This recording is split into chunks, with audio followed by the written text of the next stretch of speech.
Nama saya Anugrah Eldino, saya anggota Asosiasi Pekebun Swadaya Kelapa Sawit Labuan Batu. Saya tinggal di Dusun Pulau Intan, Desa Tanjung Harapan. Dahulu saya menanam sawit, sekarang saya menanam kelapa sawit campur kakao, pinang, dan mahoni dalam satu kebun. Saya bersedia menjadikan kebun demo plot karena ingin mendapatkan pengetahuan tentang agroforestry kelapa sawit dan ingin mendapatkan penghasilan tambahan dari komoditi selain sawit.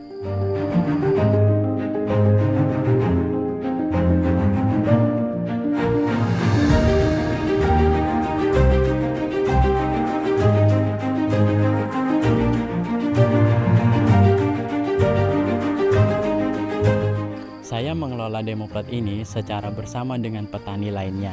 Petani-petani yang ingin menanam palawija dan tidak memiliki lahan, saya izinkan untuk menanam di sela-sela antara sawit selama belum menghasilkan.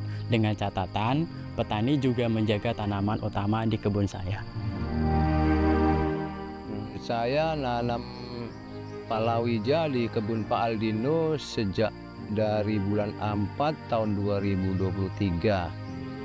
Yang saya dapat manfaat dari kebun ini termasuk salah satunya bisa penghasilan dari petani di sini bisa untuk tambahan ekonomi. Jadi saya bisa ada yang saya beli, saya bisa beli HP dari sini untuk yang penghasilan dari petani. Jadi kedua saya bisa tahu manfaat dari kebun agroforestry. Di sini bisa ditanam tumpang sari seperti tanam palawija sama sawit.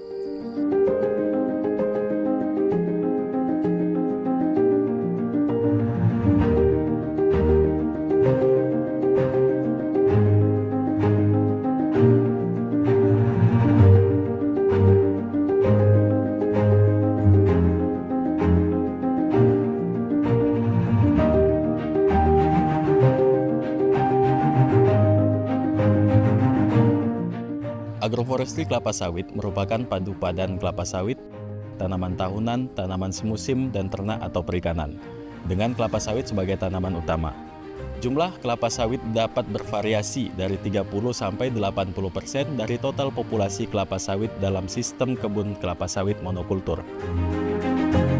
Agroforestry kelapa sawit diharapkan mampu menjembatani perbaikan permasalahan lingkungan dan sosial ekonomi yang timbul dari budidaya kelapa sawit secara monokultur, seperti meningkatkan pendapatan petani swadaya dan ketahanan pangan, juga meningkatkan jasa ekosistem melalui perbaikan struktur tanah, peningkatan penyerapan karbon, retensi air yang lebih tinggi, dan memutus siklus serangan hama dan penyakit seperti Ganoderma.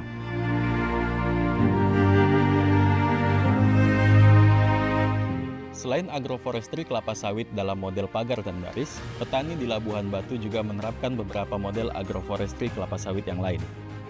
Ada model sisipan, model petak terbagi atau blok dengan pohon buah-buahan atau kayu, serta model dengan pakan ternak.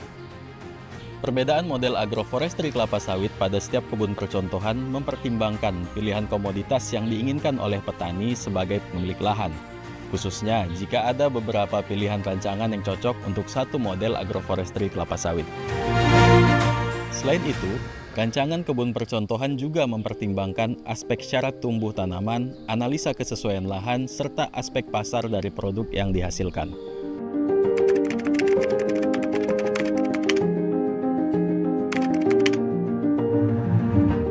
Keberagaman tanaman dalam satu kebun dan juga solusi untuk petani yang kebun sawitnya terserang Ganoderma, serta solusi juga untuk petani yang tanaman kelapa sawitnya dalam fase kebun yang belum menghasilkan. Saya berharap melalui sistem agroforestry kelapa sawit ini saya mendapatkan penghasilan tambahan dari komoditas lain. Saya akan merekomendasikan sistem agroforestry kelapa sawit ini kepada petani-petani sekitar, terutama petani yang memiliki keluhan Ganoderma, kebun sawit yang belum menghasilkan, serta tambahan penghasilan dari komoditas lain selain kelapa sawit. Yuk, bisa yuk agroforestry kelapa sawit. Gak nyoba agroforestry kelapa sawit. Rugi dong.